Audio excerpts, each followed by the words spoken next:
In our session today, we're going to look briefly at the doctrine of creation. And as soon as we meet up with this subject, we are now touching the issue that I believe is the key and central issue in our culture today that separates Christianity and other religions from all forms of secularism and of atheism. Those who have been proponents of atheism and secularism have aimed their guns almost exclusively at the Christian and Judeo-Christian doctrine of creation, because they understand this point, that if we can undercut the concept of divine creation, the whole Christian life and worldview collapses, because primary to Judeo-Christian faith is the concept that this world in which we live has not emerged as a cosmic accident, but is the result of the direct, supernatural, purposive work of a creator. If you can get rid of that, as I said, the whole house collapses as a house of cards. So it's not a strange thing to me that the debate has been waged fiercely in our day over this entire question of creation. Now, the very first sentence of sacred Scripture sets forth this primary affirmation upon which everything else is established. And the words of that first sentence go like this: "In the beginning, God created the heavens and the earth." And there are three fundamental points that are affirmed in that first sentence of Scripture, all of which are in dispute in our day. The first is that there is a beginning. Second, that there is a God. And third, that there is a creation. Now, one would think that if the first point could be established firmly, that the other two would follow by logical necessity. That is, if there is indeed a beginning to the universe, then there must be something or someone who is responsible for that beginning. And obviously, if there is a beginning, there must be some kind of creation.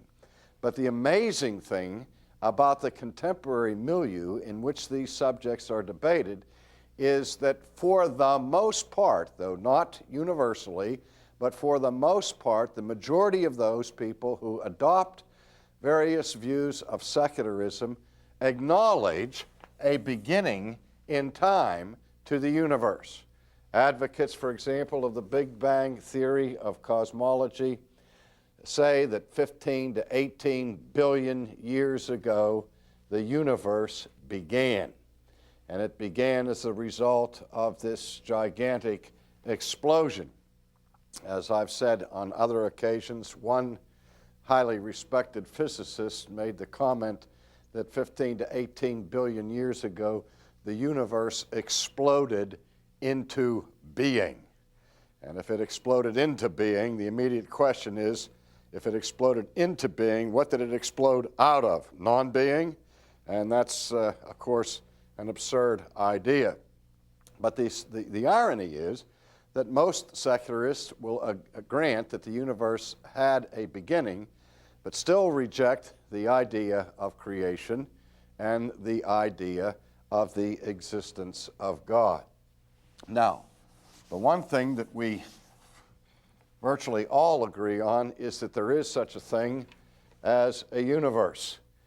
Some may plead the case that what we call the universe or external reality to ourselves is nothing but an illusion, and that the world does not exist, and even my own self-consciousness may be a delusion.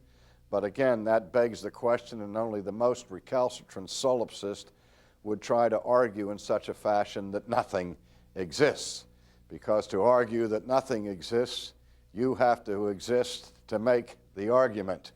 But in any case, given the truth that something exists out there and that there is a universe, philosophers and theologians historically have looked at that and asked the basic question, why is there something rather than nothing? And indeed, that's the oldest philosophical question perhaps that there is. Why is there anything at all? And those who have sought to answer that question have realized that there basically are only three options to explain reality as we encounter it in our lives. The first is that the universe itself is self-existent and eternal. Now, I said a few moments ago that the overwhelming majority report among secularists is that the universe did have a beginning and is not eternal. But I stop short of saying that everyone holds that position, because there are those who in the past and even today have argued that the material world is eternal and has always been there, and it has the power of existence within itself, so that the universe is self-existent and eternal. The second option is that the universe was created by something or someone that is self-existent and eternal. Now notice that these first two options have one very important common element to them. That both of these options argue that something is self-existent and eternal. And the third option, and we'll come back to those first two, the third option is the option that I call self-creation. The idea that the universe did not always exist, but that it, in the final analysis, came into being suddenly, dramatically, by its own power. Now, I have to say at this point that most people who deny number one and number two and argue that the universe pops into being will not use the language of self-creation, because they understand, I hope, that this concept, the concept of self-creation, is a logical absurdity, that it is an analytically false statement, manifestly, if one needs only think about it for 5 seconds to see that that's the case. For in order for anything to create itself, it must be its own creator. That would mean there would have to exist before it made itself, and therefore it would have to exist before it was, which means it would have to be and not be at the same time and in the same relationship, which violates the most fundamental law of reason there is, the law of non-contradiction. So that this concept of self-creation is manifestly absurd, contradictory, and irrational. Not only to hold such a view would be bad theology, but it would be equally bad philosophy and or bad science, because science as well as philosophy rests upon the ironclad laws of reason. So this position, as I say, is irrational and unreasonable. But most people who hold to such an idea, as I said, don't call it self-creation, but the concept is one that manifestly involves self-creation.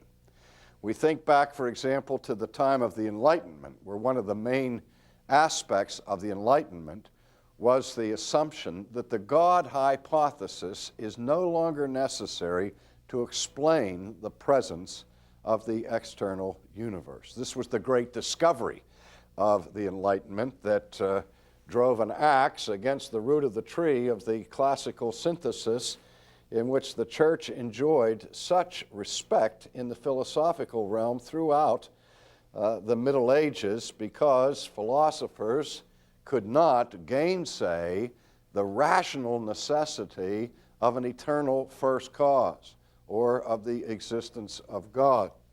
But the discovery of the Enlightenment, when the lights went on, it was the discovery that the God hypothesis was no longer necessary to explain the world because science had now advanced to such a degree that an alternative explanation could suffice and serve to explain the presence of the universe without an appeal to a transcendent, self-existent, eternal first cause or to a God. And in the 18th century, that discovery was the discovery of what was called then spontaneous generation. The idea of spontaneous generation is that something was generated spontaneously without an antecedent cause.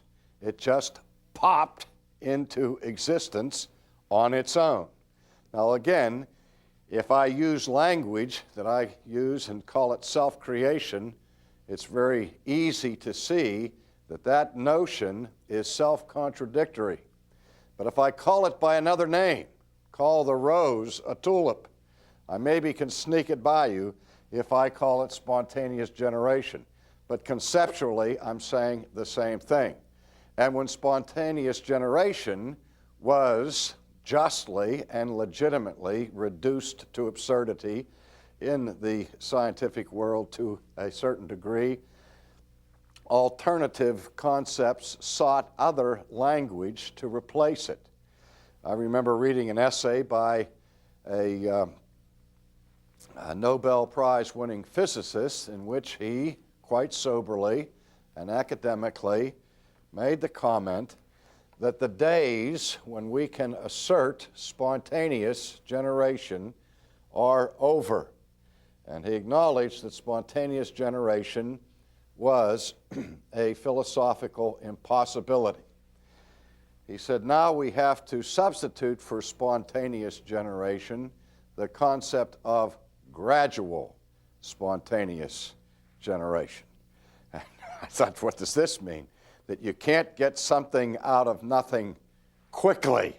It takes a long time for something to create itself. But given enough time and enough nothingness, that nothingness can somehow work up the power to bring something into being. This, I'm not joking when I tell you, this was a highly respected, as I say, Nobel Prize winning physicist who writes this essay in which he advocates gradual spontaneous generation.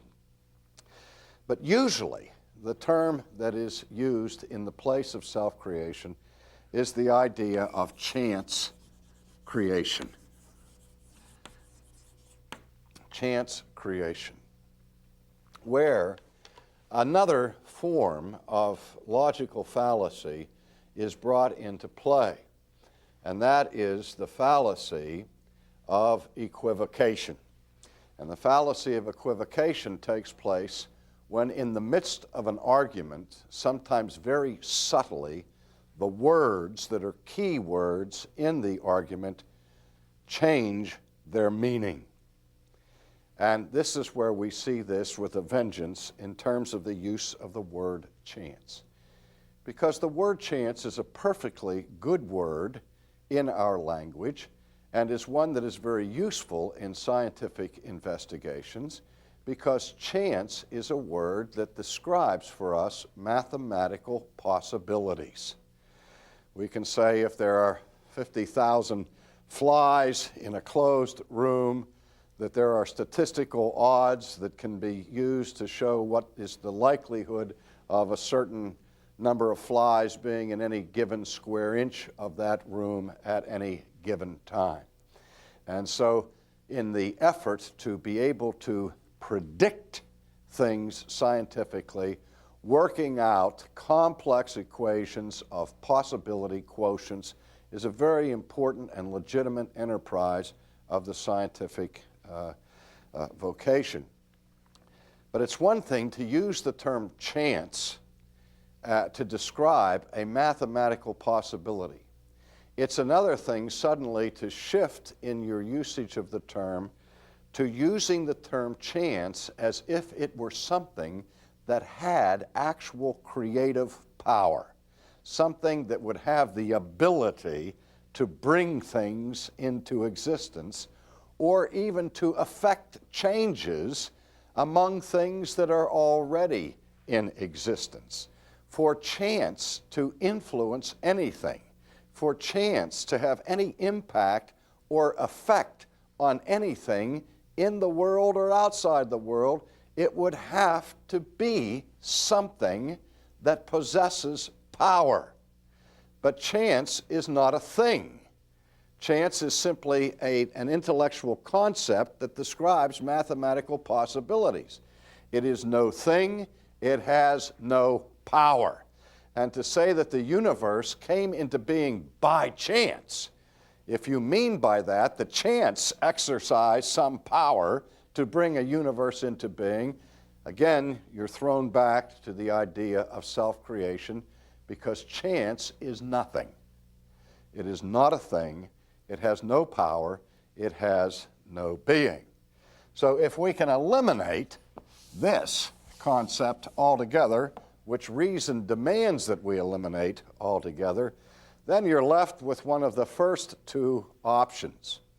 Which two options, as I said, at least agree on the point that if something exists now, if anything exists now, then something, somewhere, somehow, must be self-existent. Because if that were not the case, nothing could possibly exist at the present time. And one of the absolute laws of science that we have is this law, ex nihilo, nihil fit, which being translated means simply, out of nothing, nothing comes. In simple jargon, that could be translated to say you can't get something from nothing. If all you have is nothing, that's all you will ever have, because nothing cannot produce something. And so the principle here is that if there ever was a time when there was absolutely nothing, then we could be absolutely certain that today, at this very moment, there would still be absolutely nothing. So something has to be self-existent. Something must have the power of being within it for anything to exist at all. Now, these two options pose many problems, and the idea of a self-existent material world is often spelled out in terms like this. Since virtually everything that we examine in the material world manifests change and contingency and mutation, philosophers are loath to assert that that aspect of the universe is that part that is self-existent and eternal, because that which is self-existent and eternal is not given to mutation or to change. But usually what the argument goes like this, that somewhere out there or in there, in the depths of the universe, there is some hidden little pulsating core or power supply that is stable, that is self-existent, that is eternal, to which everything else in the universe owes its origin of existence. And the materialists at this point will argue that there is no need for a transcendent God to explain the material universe, because the eternal pulsating core of existence can be found inside the universe rather than transcending it up here, out there in the great beyond. At that point, another error is made, and the error again is linguistic, a misuse of the term transcendent. Because when the scriptures speak of God as being transcendent, it is not describing God's location. It is not simply saying that God lives up there or out there somewhere. But when we say that God is above and beyond the universe, we're saying that he is above and beyond the universe in terms of his being, his ontology. He is ontologically transcendent. Anything that has the power of being within itself and is self-existent must be distinguished from anything that is derived and dependent and contingent. So if there is something at the core of the universe that is self-existent and has the power of being in and of itself, then it by its very nature transcends everything else. So I don't care where God lives. We don't care where his address is. What we're concerned about is his nature, his eternal being, and the dependence of everything else in the universe upon him. Now finally, in the time that is left, which is brief, the classical Christian view of creation is that God creates the world ex nihilo, out of nothing. And does this not flatly contradict the absolute law I've already set forth, that ex nihilo nihil fit? Out of nothing, nothing comes. People have argued against creation ex nihilo on those very grounds. Well, when Christian theologians say that God creates the world ex nihilo, or out of nothing, that is not the same thing as saying once there was nothing, and then out of that nothing, something came. Rather, the Christian view is, in the beginning, God. And God is not nothing. God is something. God is self-existent and eternal in his being, and he alone has the ability to create things out of nothing.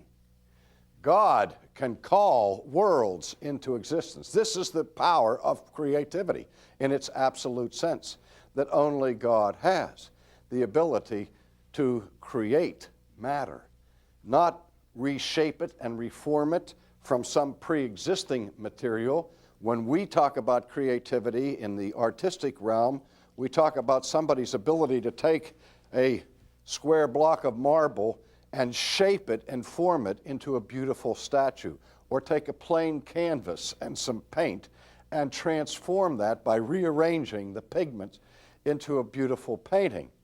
But that's not how God creates the universe. There is no matter that exists, but God calls the world into being, and his creation is absolute in the sense that he is not simply shaping, forming, and shuffling around things that already existed.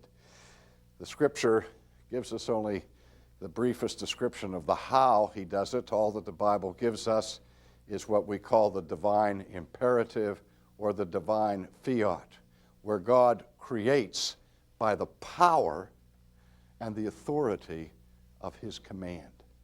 God says, "Let there be," and there is. That's the divine imperative, because even nothing cannot resist the command of God, who brings the world and all that is in it into being.